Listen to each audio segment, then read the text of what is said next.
Welcome to the lesson, What are some types of investigations? You'll explore what scientists do to find out about our world. You'll see that there is no one scientific method, but rather many ways to work as a scientist. The vocabulary words for this lesson are scientific methods, experiment, control, and variable. Click each word to learn more about it.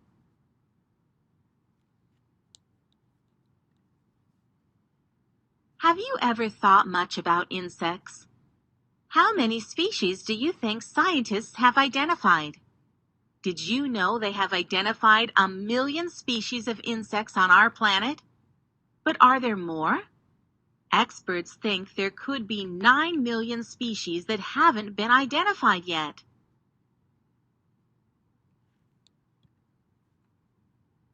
Scientific methods are the ways scientists work. They use many methods and work in many places. Click each of these methods to learn more about scientific work. Have you ever watched the moon change appearance from one week to the next? Have you tried to make out the features on the moon's surface? If so, you are using repeated observation. Every time you look at the moon, you are gathering evidence.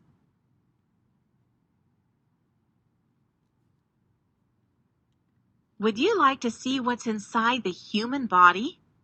It would sure be interesting to see how all the organs are arranged, wouldn't it? You can see with a model.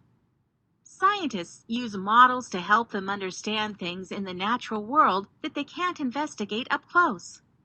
You certainly can't open a body every time you want to study human biology. Controlled experiments usually start with a hypothesis or guess about what will happen.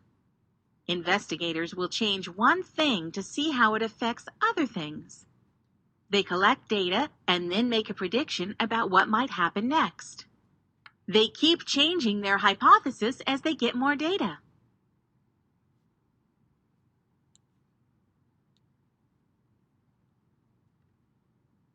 Let's do a controlled experiment. We start with a hypothesis. Our hypothesis must state something we can test and what we expect will happen. The variable we're testing is the air pressure in the basketball. We'll change this variable. All other variables like the height dropped and the type of ball must stay the same.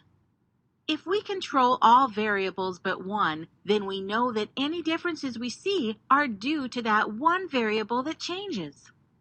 We will use the fully inflated ball as our control. We'll compare the height of the bounce of the other balls with the height of the bounce of this one. Click the image of the full ball to begin the experiment. If we bounce a full ball from a set height for a set number of times, we can record the results in a table.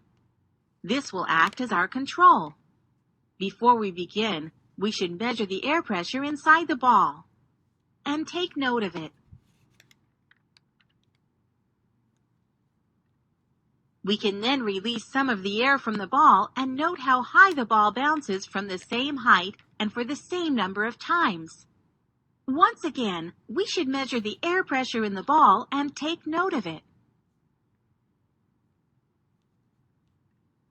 Now, let's release more air from the ball, taking note of the exact pressure, and repeat our experiment. Okay, let's take a look at how a fully deflated ball bounces.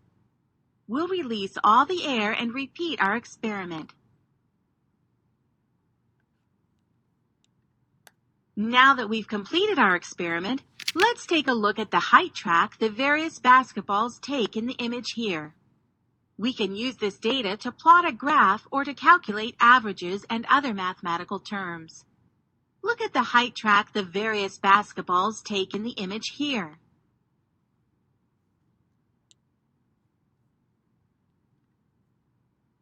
Displaying data is an important part of scientific work. Scientists must record the data they collect in a way that is clear and understandable. After an experiment, They may show their data in a way that makes it easy for others to understand and interpret. Look at the height track the various basketballs take in the image here. What do they tell you? Drag the items to the correct locations.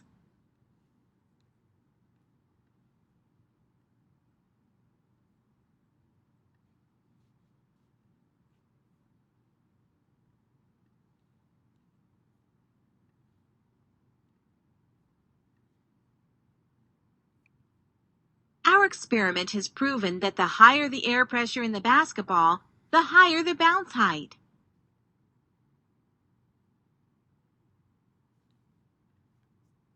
When carrying out an experiment like this one of the easiest ways to arrange your data is using a simple table.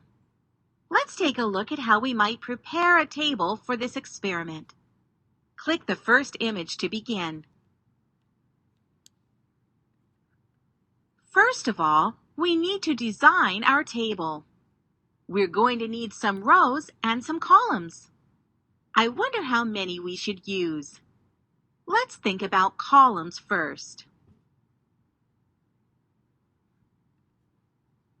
Well, we need to take note of the initial height of the ball, so that's one column. Then we need to think about how many bounces we're going to measure.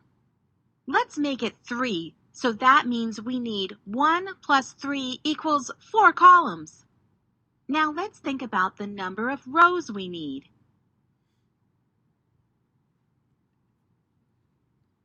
We're going to test 4 different ball pressures, so I guess we're going to need 4 rows.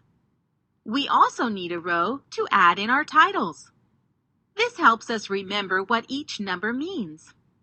Let's color this one to make it easier to read information. To make sure we can trust our results, we need to carry out the experiment a number of times. The easiest way to do this is to copy the table we designed and use it for each experiment. If we carry out experiments 4 times, then we can make 4 copies of the table. To make sure we can trust our results, we need to carry out the experiment a number of times. The easiest way to do this is to copy the table we designed and use it for each experiment. If we carry out experiments 4 times, then we can make 4 copies of the table. Once the experiment is over, we can present our data in tables like this, or we can use the data to generate a graph.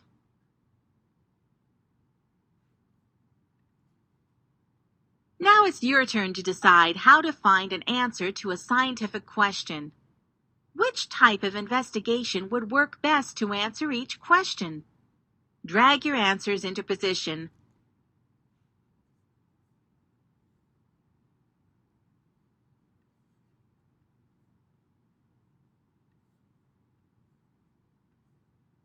Great work!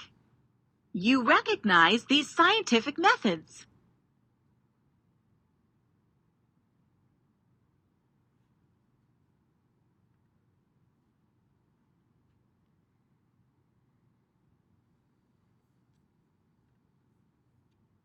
What investigation would you like to conduct?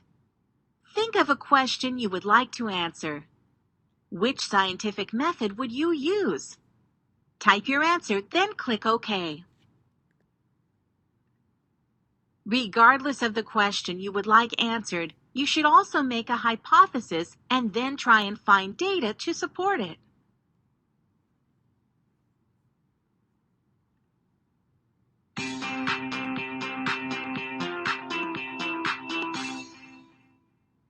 You've learned a lot about the methods scientists use to conduct investigations, especially observing, modeling, and conducting an experiment.